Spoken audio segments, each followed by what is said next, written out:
काय होईल अंतिम टप्प्यामध्ये 6 चेंडू आणि मॅच जिंकण्यासाठी 15 धावांची आवश्यकता आहे.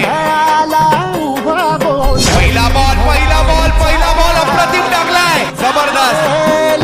हो यावेळेला पहिल्याची दिशा निवडली आहे आणि हा बॉल जातोय.